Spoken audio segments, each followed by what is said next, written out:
Good afternoon. Once again, welcome to my channel Viral Smiles. আজকে এই মুহূর্তে আমরা রয়েছি হচ্ছে গিয়ে কি জানে জায়গাটা গুলমার্গের ফেজ 1 যে রোপওয়ে, এই যে রোপওয়ে আমরা দেখাচ্ছি, এই রোপওয়ে দিয়ে আমরা এসে এখানে ফেজ 1-এর এখানে আমরা বরফে এনজয় করছি। আর আমাদের সাথে আমাদের এই ফুল টিম, সৈকত, মিস্টার সুব্রত বসু, সপ্তপর্ণা ভট্টাচার্য, সঙ্গমিত্রা পুরোহিত অ্যান্ড মিসেস বাসু। তো আমরা এখানে সবাই এনজয় করছি বরফ ছোড়াছুড়ি করে। হ্যাঁ, আর স্নোফল হচ্ছে, আশা করি ভিডিওতে পাওয়া যাচ্ছে অল্প অল্প। হ্যাঁ,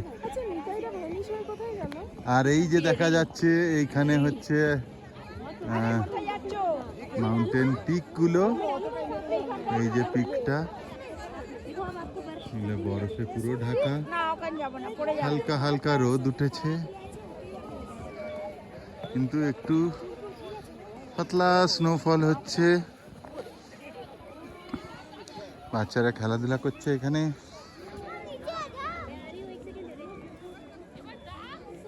এই জায়গাটায় আসতে গেলে গন্ডোলার টিকিট আগের থেকে অনলাইন বুকিং পাওয়া যায়, সেটা করে নিতে হবে। ফেজ 1 এবং ফেজ 2 না করলে বেশ অসুবিধা। এবং সকাল সকাল উঠে শ্রীনগর থেকে বা কেউ যদি টেনমার্গে থাকেন সেখান থেকে চলে আসতে হবে। এই যে রোপওয়ে যাচ্ছে দেখতে পাচ্ছেন। গ্রুপে যদি কোনো লেট লতিফ থাকে তাহলে আনবেন না, তাহলে কি হবে, টাইমিং আপনারা আসতে পারবেন না, ইউ উইল মিস। সে কারণে গ্রুপে একদম যারা ডিসিপ্লিন লোক তাদেরই আনবেন, লেট লতিফ লোককে ছেড়ে দেবেন। একদম ঠিক কথা। এই ট্যুরগুলোতে সবসময় সময় মেনটেন করাটা খুব এসেনশিয়াল, নয়তো কি বেশ কিছু জায়গায় বেশ কিছু অসুবিধা হয়, বেশ কিছু জিনিস মিস হয়ে যায়।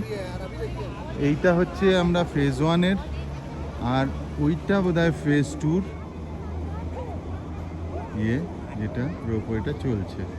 এটা মোটামুটি 12,000 ফিট উপরে রয়েছে, ওটা 14,000-এর ফিট উপরে যাওয়ার রোপওয়ে। এই রোপওয়ে আরও কিছু লোক আসছে। তো আমরা এসছি কয়েকজনের গ্রুপ, আমরা এসছি কাশ্মীর ঘুরতে। বহুদিনের স্বপ্ন, ভূস্বর্গ বলে, সেই ভূস্বর্গেও কাশ্মীরের 3-4টে সিজন হয়, সেই 3-4টে সিজনে 3-4 রকমের বিউটি। এই সময় ঠান্ডা, অতএব বরফের সৌন্দর্যটা উপভোগ করতেই আমরা এসছি এবং উপভোগ করছি যথাসম্ভব। শ্রীনগরে এসছি, এখান থেকে আমরা এখন আছি এখানে গুলমার্গ। এবার কালকে সুব্রতদা, কালকে আমরা কোথায় যাব? কালকে যাবো পেহেলগাঁও।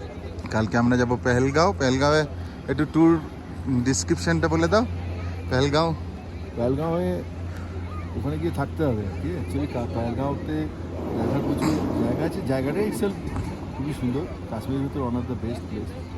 তো পেহেলগাঁও যেতে গেলে শ্রীনগর থেকে চলে যাওয়া অ্যারাউন্ড 2 ঘন্টার মতো সময় লাগবে।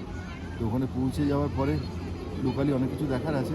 তো সেম ডে সাইড ট্যুরগুলো করা যেতে পারে বা পরের দিন সাইড ট্যুর করা যেতে পারে। তবে ওখানে পেহেলগাঁওতে যেটা নিয়ম, সেটা হচ্ছে ওখানকার লোকাল গাড়ি নিতে হবে। যে গাড়িতেই আপনারা যান না কেন, ওখানে লোকাল গাড়ি আগে থেকে অ্যাডভান্স বুক করে নিতে হবে।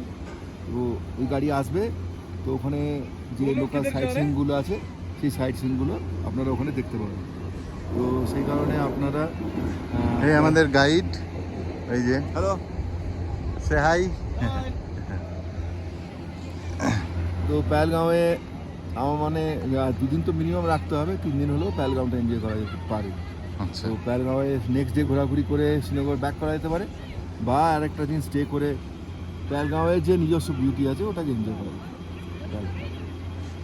এই মোটামুটি আমরা খুব বেশি দিনের ট্রিপে আসিনি, খুব অল্প দিনের মধ্যে যতটুকু নিয়ে নেওয়া যায় প্রাকৃতিক সৌন্দর্য, মানসিক স্ট্রেংথ এবং সকলকে নিয়ে মিলেমিশে থাকার একটা আনন্দ আর অক্সিজেন ভরে নেওয়া এক বুক ভরে, যাতে ফিরে গিয়ে আমরা এই অক্সিজেনটাকে ভর করে আরও বেশ কিছু মাস কাটাতে পারি, বেশ কিছু সময় হাসি মুখে কাটাতে পারি, এই স্মৃতিটাকে বুকে নিয়ে শেষ জীবন অবধি বয়ে যেতে পারি। সেই জন্যেই আশা, যাক যে কথা বলা আবার সেই কথা বলেই শেষ করব আমার ভিডিও। সেটা হচ্ছে জীবন খুব ছোট, যতটুকু পাওয়া যায়, যত রং পাওয়া যায়।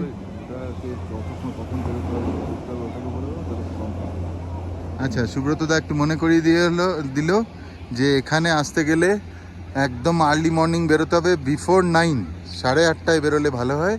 বেরিয়ে, কেননা এখানে প্রচুর লাইন পড়ে, লাইনটায় যত তাড়াতাড়ি এসে পৌঁছাবেন তত কম লাইনে দাঁড়াতে হবে এবং আপনি তত বেশি সময় পাবেন এখানে এনজয় করার। 3 ঘন্টা পর্যন্ত লাইন হয়, 3 ঘন্টার উপর লাইনে দাঁড়াতে হয়। অতএব যত সকালে এসে পৌঁছাতে পারবেন।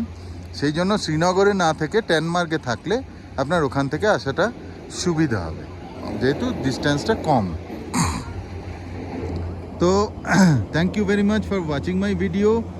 Stay tuned and stay happy, stay healthy and stay witty. Thank you very much.